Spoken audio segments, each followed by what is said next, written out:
up? Welcome to Mindset Monday. My name is Ceech, and today we're going to talk about how much should I practice. Okay, before we do that though, I want to make sure I'm speaking to the right people, because yes, everybody here, you're probably in this channel because you want to get better at dance. Now, there's a whole range of levels, right? So they have people who maybe never started dancing and somehow by chance you found my channel, so welcome. Or you have people who's already been dancing for a few months to a few years, and you have people, some of you are probably already competing, or even if you're a dance instructor or whatnot. So I want to welcome all of you. Now, this message should apply to everybody. However, I want to make sure that you're ready to receive this message. What does that mean? What that means is sometimes if you are not in the right category to receive this message, you would perceive this one maybe too harsh. So here's an example. If you are taking a beginning math class, such as, imagine way back when you're in kindergarten or first grade, you're just learning how to add, subtract, addition and subtraction, right? Now, here comes the instructor says, okay, this is how we're gonna do division, multiplication, maybe even geometry or trigonometry. It's gonna go by your head, right? It's all math, but it's not the same level, okay? So what I'm gonna say now, my message today, is not elementary message. It's more of intermediate message. However, if you're starting off, you can kind of take this in, because once you get to more of an intermediate or advanced level, you should take this kind of mindset. All right, this is not about dance move, it's about the mindset. Because when you're at the beginning stage, your mindset is, I just want to learn this one move, right? So maybe you saw somebody on TV or on YouTube or whatever, and you saw this great move. You're like, I want to learn that move. And that's occupying your mind. I just want to learn this one move. I don't care about this whole other stuff. I don't even care about, performing in front of other people. I just want to learn this one move. And that's fine, all right? But what I'm going to tell you is this. Here's the saying. Here's the quote. The message of the day. Average dancer practice until he or she gets it right, okay? So you practice, you do your move until you get it right. And that's when they stop. They say, hey, I got it. But a great dancer will practice until he or she can't get it wrong. So let that sink in for a little bit. You practice until you cannot get it wrong. It takes a lot of training to do that. Does that make sense? And that's why, if you're a beginning student, you think, I can't even get it right. Why would I keep practicing until I can't get it wrong? Well, it's a different mindset.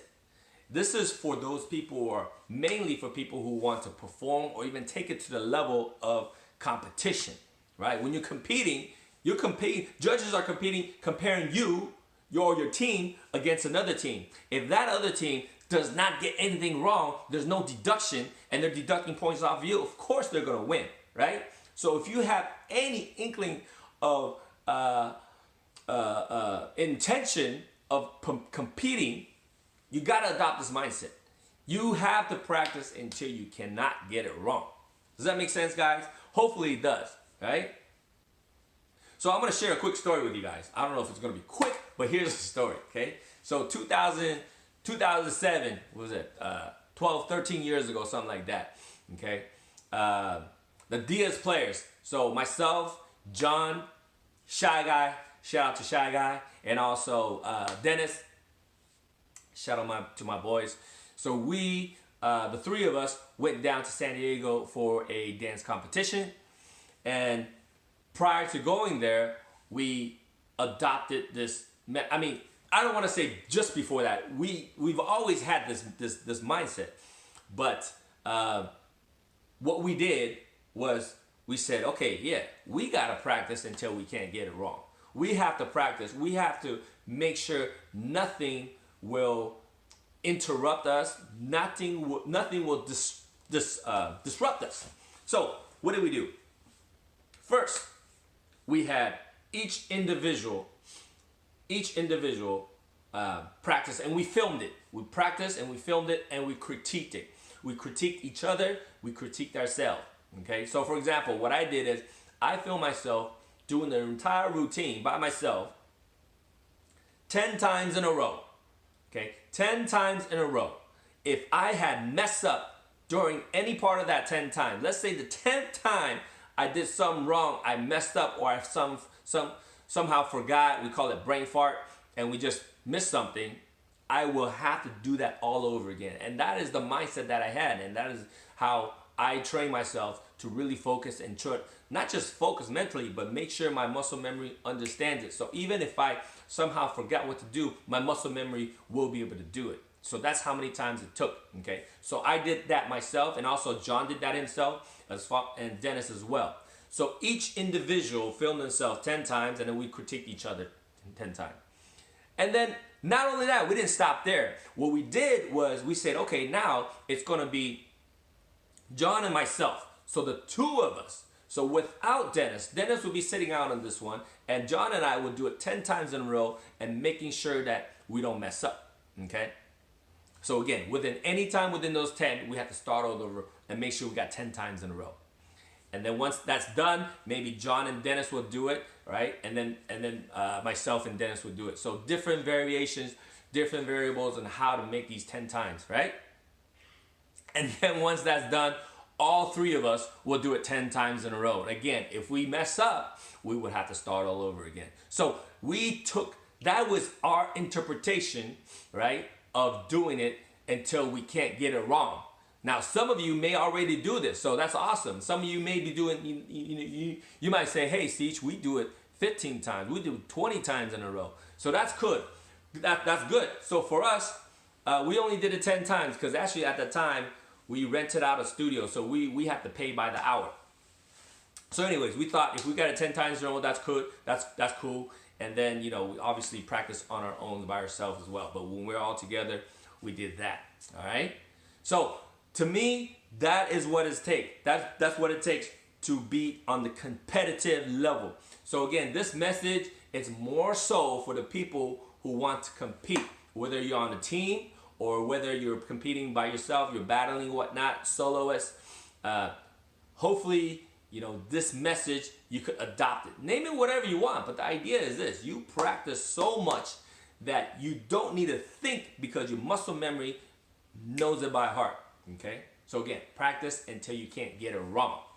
Guys, it's to me, when I really, really understood this message, I felt empowered, and hopefully this message will empower you, okay? So this is not about genetics. This is not about,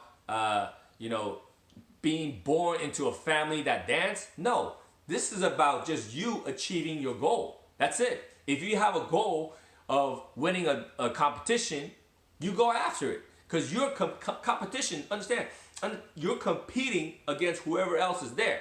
So it's a race. You're racing to see who can finish to the end, right? So you're racing to see how many times you can practice without messing up. So on the day of performance, you want to show your creativity, you want to show your dance skills, and you want to deliver. And it takes a lot of practice, guys.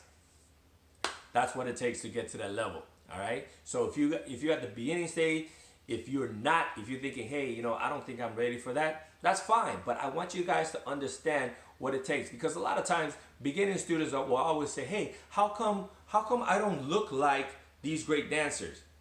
That's why, because you don't want to compete. You didn't want to practice until you can't get it wrong. Does that make sense, guys?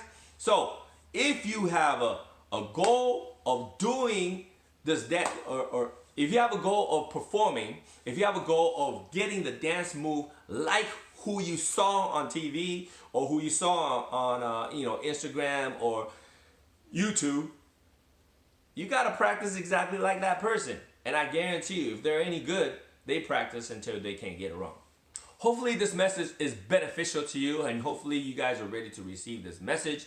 Comment down below. Let me know what you guys think. Especially, I kind of want to know from you guys where you at in your dance journey.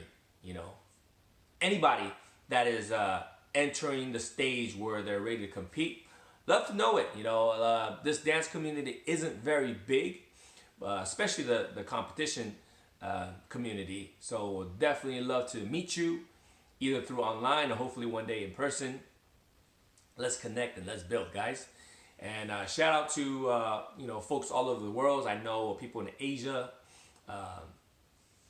Europe, Africa, Australia.